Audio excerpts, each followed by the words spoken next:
Olá pessoal!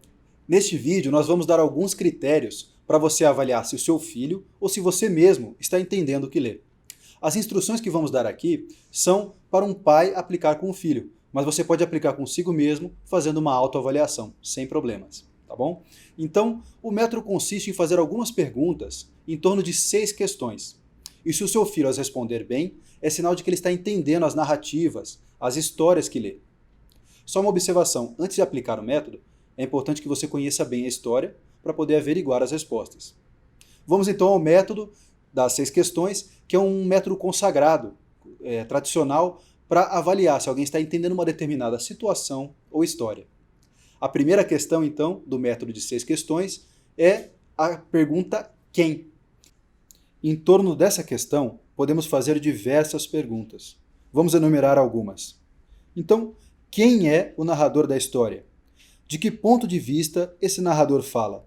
Ele é uma personagem? Ele é uma testemunha da história? Ele é uma das partes em diálogo com outras personagens? Ele é um observador onisciente, isto é, ele fala de diversos pontos de vista, conhece todos os detalhes e meandros da história?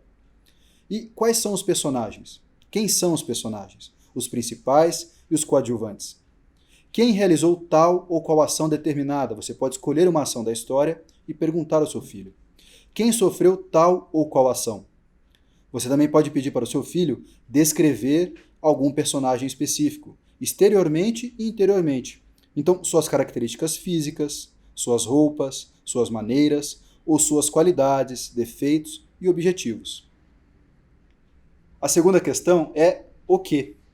Em torno dessa questão, nós podemos perguntar: quais as principais ações ao longo da história? Qual é a sequência narrativa, isto é, como a história começa, se desenvolve e termina? O que fez tal ou qual personagem? O que sofreu tal ou qual personagem?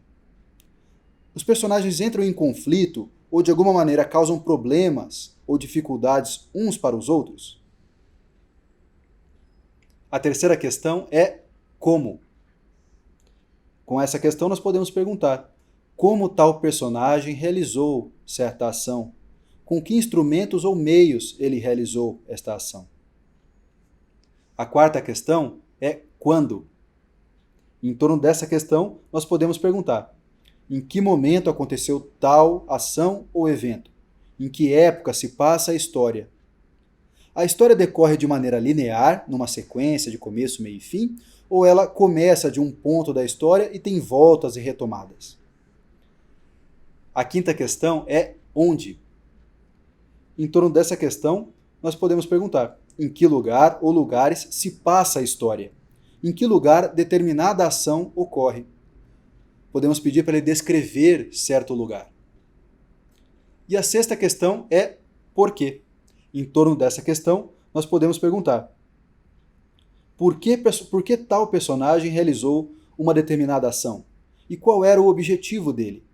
E por que o personagem realizou a ação daquela maneira e não de outra? Ou por que surgiu determinado problema naquela história? Essas são as 6 questões. Agora que nós vimos o método das 6 questões, nós podemos usar esse método num exemplo.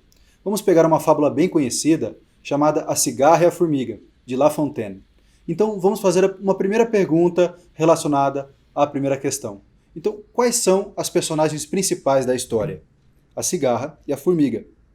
E o que a cigarra foi pedir à formiga? Comida, para não morrer de fome no inverno. Como a cigarra fez o pedido? Implorando, pois estava faminta e com medo de morrer. E em que época do ano a história se passa? No inverno. E por que a cigarra estava passando fome? Porque ela foi imprevidente e não trabalhou durante o verão. Esse questionário pode ser feito após a leitura de um capítulo ou de um livro todo. Na medida em que você perceba que o seu filho está achando as perguntas fáceis, você pode dificultar um pouco. Então, fazer perguntas mais específicas, sobre detalhes, sobre questões secundárias, para ver se ele está captando não só os elementos principais, mas também os secundários.